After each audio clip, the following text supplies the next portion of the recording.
Viewing a startling film on Halloween has become as a very remarkable custom as something else related with the day, so we should all remain in this Halloween, will we?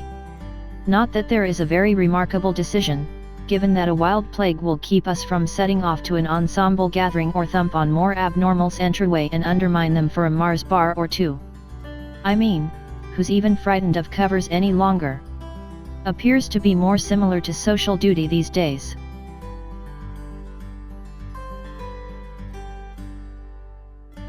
War is hellfire.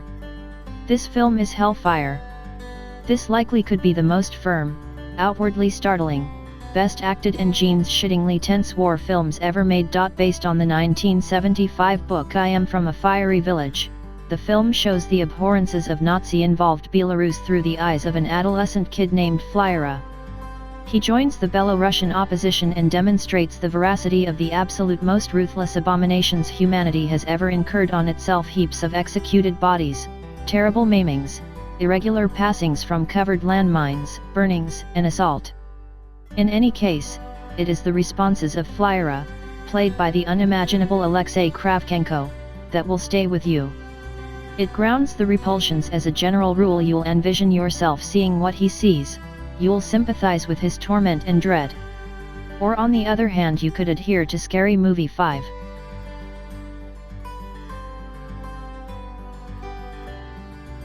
Practically any film from nonconformist German virtuoso Werner Herzog might have made this rundown. From the portrayals of people on society's fringe in Strawsheck, the inhumane cold-bloodedness of the common world combined with a hero's moderate slip into frenzy in Fitzgeraldo and Aguirre, Wrath of God, to the abnormal, remorseless world in Even Dwarfs Started Small, Werner Herzog is the ruler of the cutting-edge weirdos. His endeavor to complete George Buchner 1836-ish, incomplete play Woyzeck is maybe the most dreadful and influencing film. Grizzly Man is pretty unpleasant, yet Woyzeck incorporates a crazy-looking Klaus Kinski at his best.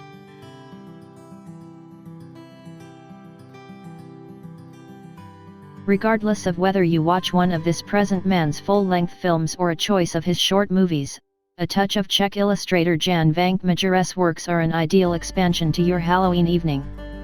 You'll absolutely have the most abnormal nightmares. Watching his 1982 Measurements of Dialogue is intended to want to cut-edge, theoretical craftsmanship, a remark on late-stage socialism, commercialization, and philosophical disarray.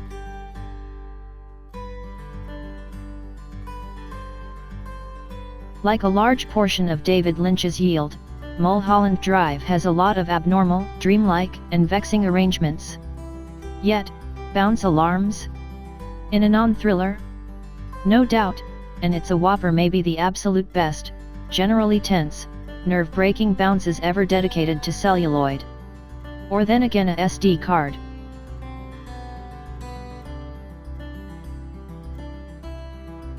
For a decent, significant stretch during the 20th century, individuals over the planet dreaded likely atomic destruction regardless of anything else. Movies like Strings didn't assist that with dreading for the general population, regardless of whether such works helped government officials envision an atomic fiasco and understand the indiscretions of their saber-shaking. No hazy imagery here, simply heavy hammer to the gut authenticity portraying one of the absolute worst results humanity almost confronted.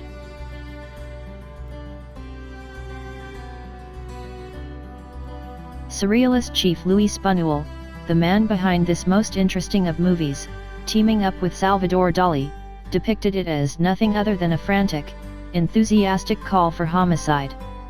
Stunned yet, much like David Lynch's later endeavors, Buñuel's film is a pondering on dreams, utilizing a Freudian-free acquainted absence of ordinary rationale or order. Salvador Dali was utilized to bring his bizarre styling to the innovative cycle.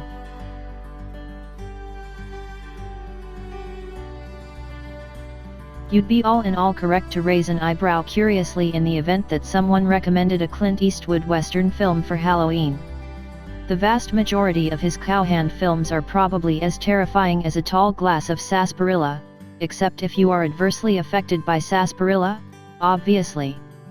High Plains Drifter is different. Eastwood stars as an anonymous vagabond, like his well-known Man with No Name character from Sergio Leone's exemplary dollars set of 3 of spaghetti westerns, who runs over a segregated mining town in California.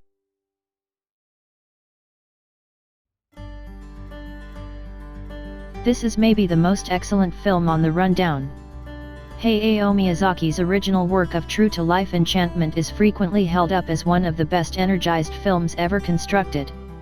It can likewise be pretty accursed scary. As charming as the little sediment animals seem to be, the no-face beast is as terrifying.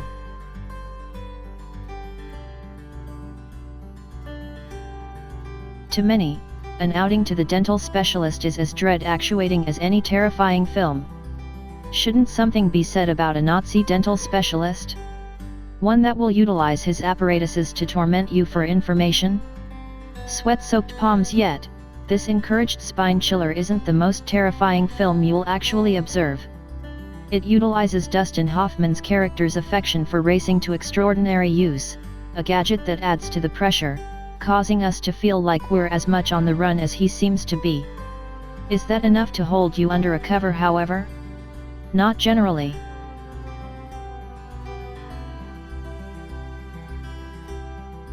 This faction exemplary from Chief Shane Meadows truly gets under your skin, at that point lays a few eggs which incubate into small dread insects that will eat you from the back to front long after you've completed the process of viewing. With an abrasive authenticity suggestive of numerous incredible English common works of art like This Sporting Life, Kess, and Insider Facts and Lies crossed with pariah/retribution films like Cabby, Desire to Die and SE7N. That is as close as we can get utilizing existing movies as references. It's off by a long shot, however. Dead Man's Shoes is its very own lot thing.